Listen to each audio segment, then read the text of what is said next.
Hey, Yvan here, Trading Composure on social media. In the previous lesson, I discussed price dynamics, essentially what causes the market to move up or down. We also touched on technical analysis and what's the most judicious, sensible way to use it. If you haven't watched this video, you'll find the link above or below, or in the description somewhere. But now in this lesson, I'm going to clarify a few things, because in the previous lesson, I might have left you with the impression that any kind of prediction of price is worthless and that the future is inherently unknowable. And that's not my stance at all. I want to make sure this is very clear.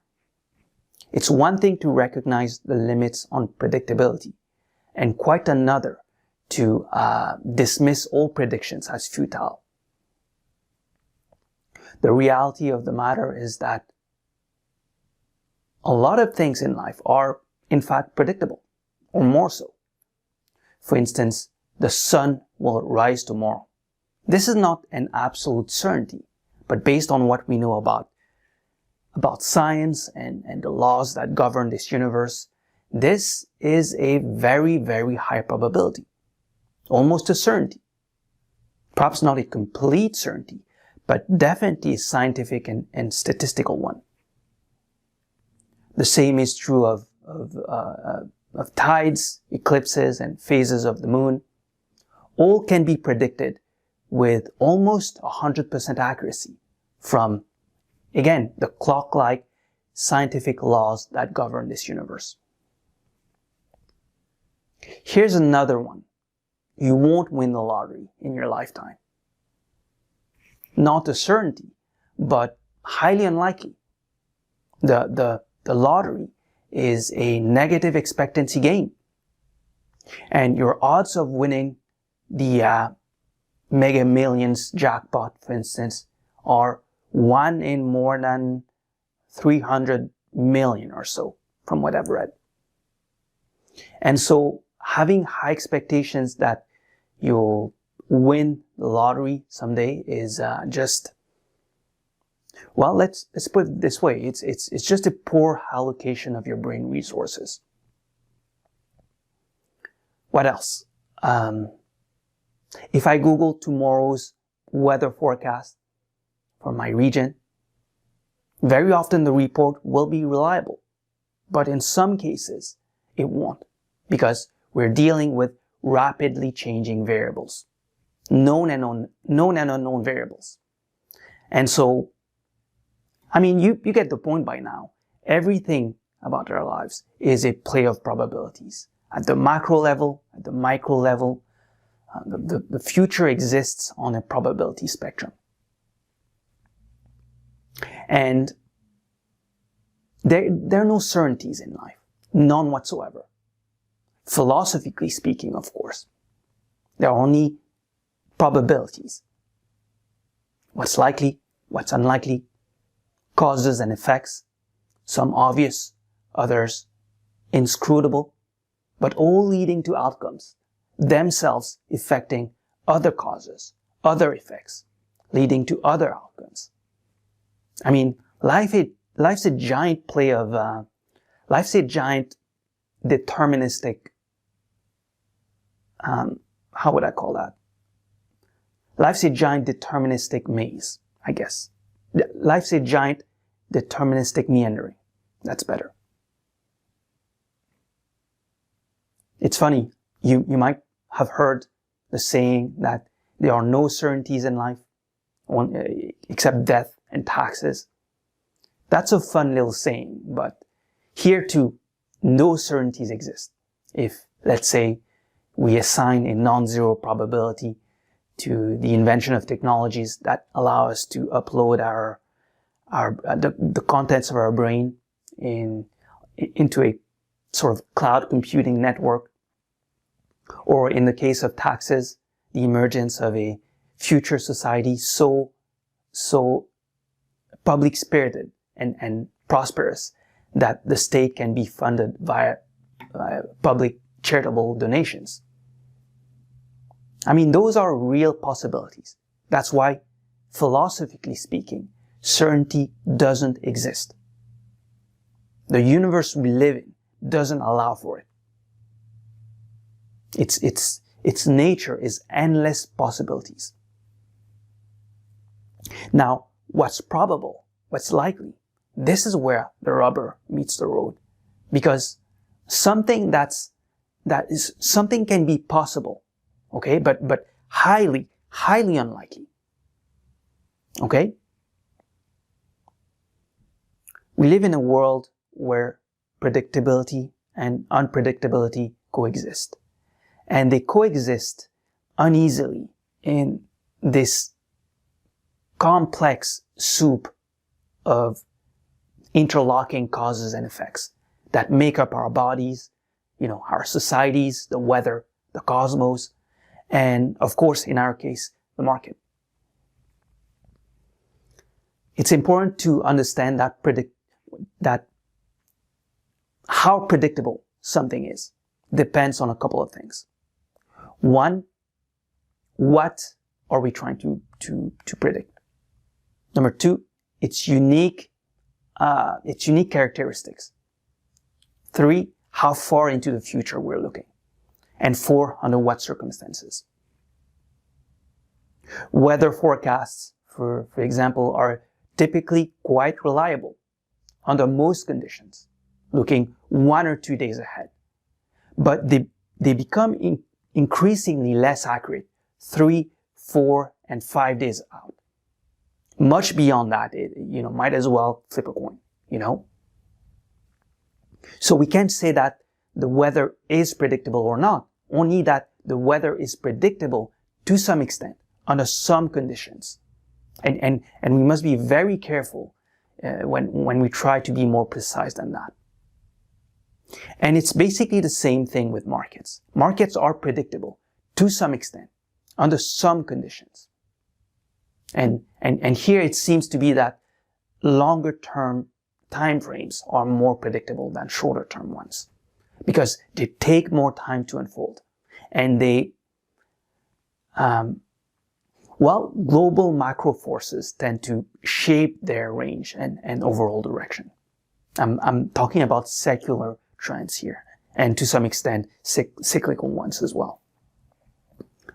Generally, longer term time frames tend to reflect the more stable, macro forces, which makes longer term trends broadly predictable. Broadly predictable. Broadly as in usually or generally. And intraday price movements, on the other hand, tend to be more chaotic, more emotional, because people are constantly reacting to short-term news and developments. And sure, sometimes those intraday swings can lead to large-scale changes, but most of the time they're just smokes and mirrors. False breakouts are very common occurrences on lower time frames. So once again, we can't say that something is predictable or not, only that it's predictable to some extent under some conditions, under some circumstances.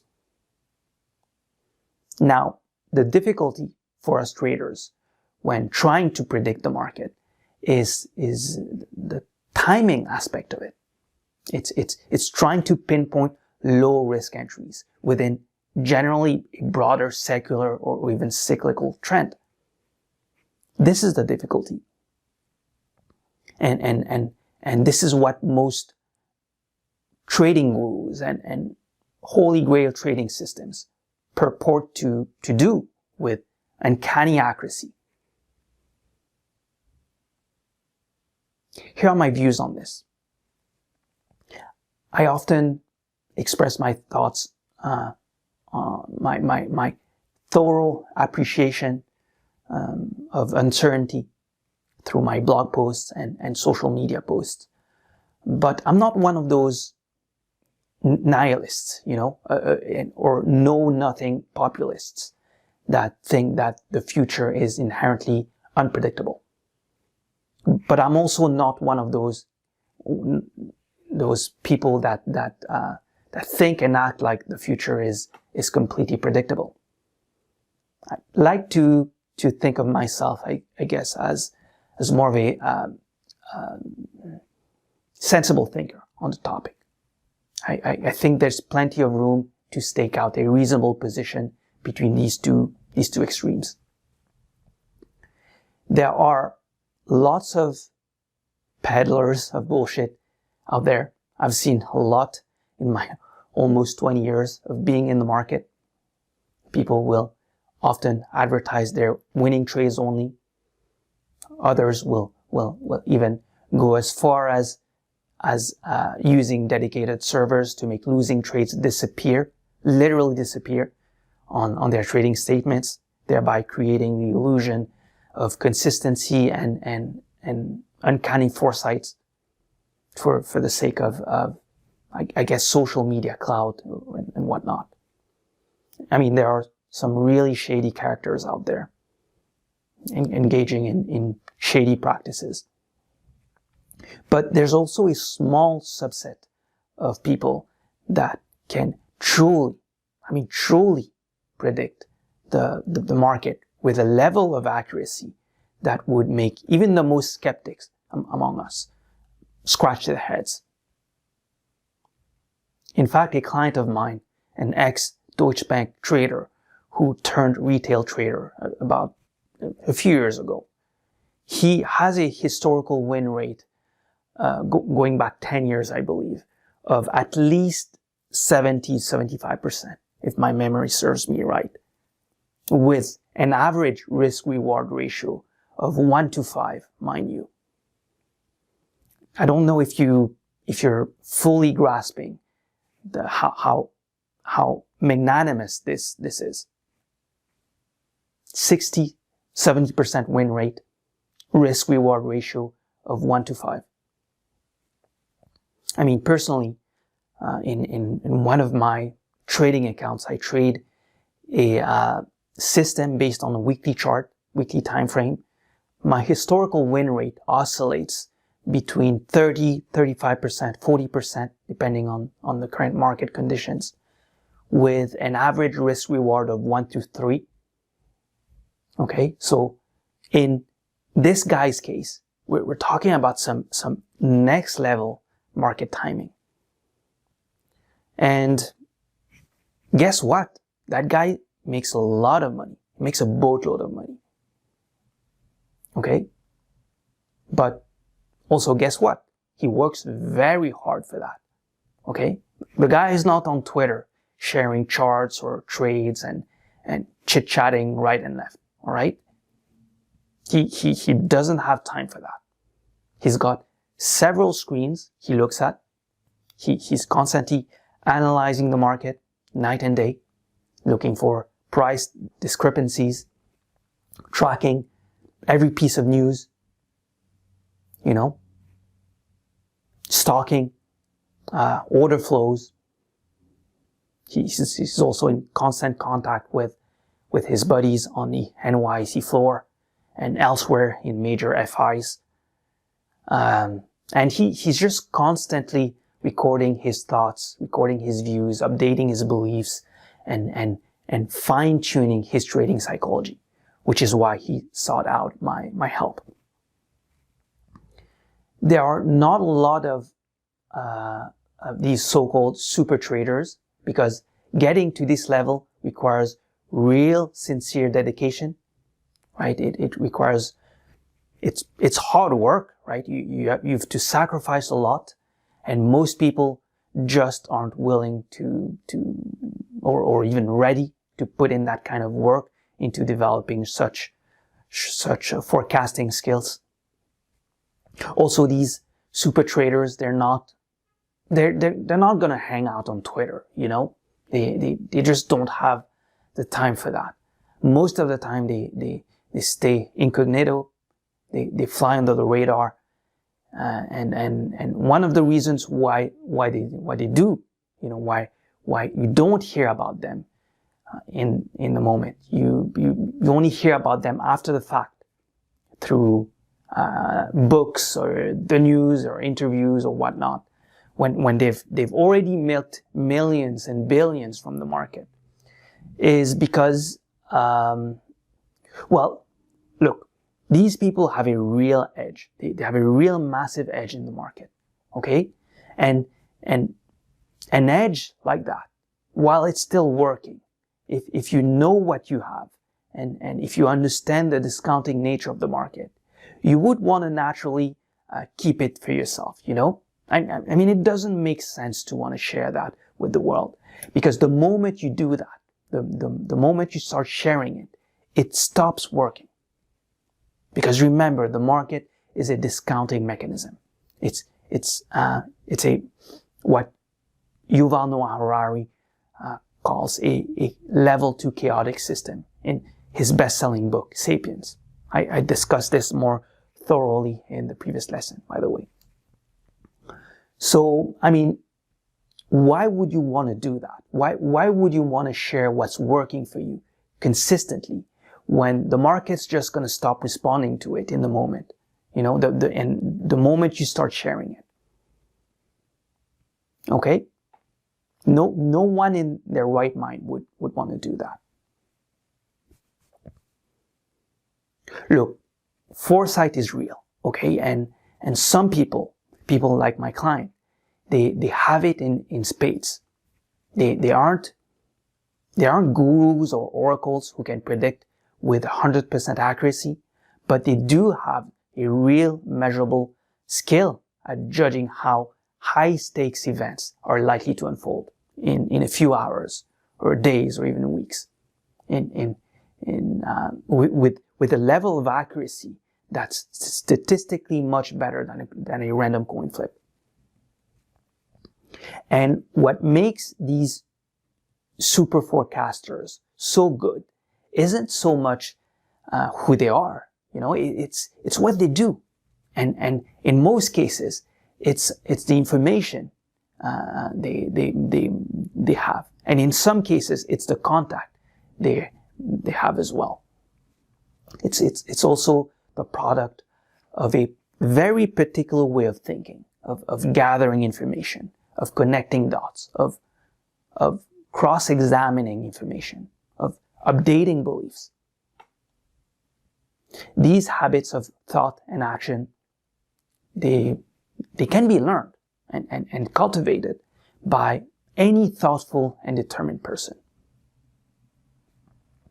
For these super forecasters, not knowing is very exciting. They thrive on discovering what's unknown. It's like a game to them, a game that consumes them, right? That they think about 24/7. That they're constantly gathering information and seeking to improve their predictive skills by measuring the results they get. What's more, they don't just look at TA. Technical analysis isn't enough. Okay, they also look at fundamental analysis, order flow, sentiment. They're news junkies as well. They stay on top of the latest developments, and what else? They read a lot. Serious books, right? About psychology and history and probability and all of that to help elevate their forecasting game. And and one more thing, these people, these super traders, are very, very humble, generally speaking. My client, for instance, when he's quite confident about how a trade is going to unfold and evolve, he still entertains some level of doubt. Certainty is not in his vocabulary, nor in his frame of mind. And this humility is paramount. It's very, very important in order to continue to make progress as a trader. Because if you if you're entertaining some level of doubt, you're always going to protect your back and manage your risk wisely. Actually, this reminds me of a little story. Once upon a time, there was a king who wanted to go fishing, and he asked his royal weather forecaster what the weather would be like in a few hours. The learned man assured him that there was no chance of rain, so the king and the queen happily went out fishing, On the way, they met a man with a fishing rod sitting on a donkey. And they started a conversation. The king asked the man if the fishes were biting. The fisherman said, "Well, Your Majesty, they are, but I think you should return to the palace because I expect a huge rainstorm." The king replied, "Oh, really? But my royal weather forecaster predictor told me it wouldn't rain." So understand, he's a learned man. He's highly educated and experienced. And besides that, I pay him very high wages. And so I trust his predictions. So the king continued on his way, ignored the man completely. But in a short time, it started pouring. The king and the queen at this point were completely soaked. Furious, the king returned to the palace and gave the order to fire the royal forecaster. Then he summoned the fisherman and offered him the highly regarded position. The fisherman said, "But Your Majesty, I do not know anything about forecasting. I obtain my information from my donkey. If I see its ear drooping, it means it's going to rain." So the king hired the donkey instead. And thus began the widespread practice of hiring dumbasses to make predictions. It's cute. So, moral of the story, don't be an ass. You can't be an ass in the market. If you want to play the prediction game as a trader and make money and make consistent money this way, you must be open-minded, careful, curious, and above all, self-critical. The task also demands focus and equanimity and independent thinking. So this is for the ultra-determined only and not the lazy. But let me make this very clear. You absolutely don't have to play the prediction game as a trader to make money in this field. Okay? You don't. You can't just go with the flow of the market by understanding the basic principle that in uptrends, dips are likely going to get bought up. And in downtrends, rips are likely going to get sold into. And you must use this knowledge to your advantage. No prediction skill is required here. Okay? And it just strict risk control and profit asymmetry. You can make a lot of money this way. I mean, I do. And a lot of people do too. So pick your battles carefully, stick with what works for you, and rinse and repeat. That's all. Personally, I trade no more than 2 hours per day, and I make good money, but I don't make money every month. I make money over longer periods. But I mean, you do you, all right? Some people like the challenge of forecasting, of beating the market. If that's you, then more power to you. But just know that you'll likely have to sacrifice a lot to do that consistently. That there's a big price to pay to be the absolute top dog amongst the top dogs in not just in trading, but in any field. Anyway, this conversation on price dynamics and prediction is far from over because it links directly to probabilistic thinking, and which itself requires at least 2, 3, even 4 lessons, I would say. I'll tackle that whenever I manage to find the inspiration and structure my thoughts on the topic, because there's just a lot to cover, and I want to do it in a coherent way. In the meantime, I'll release lessons on other trading psychology topics. And yeah, thank you for being here and for following along.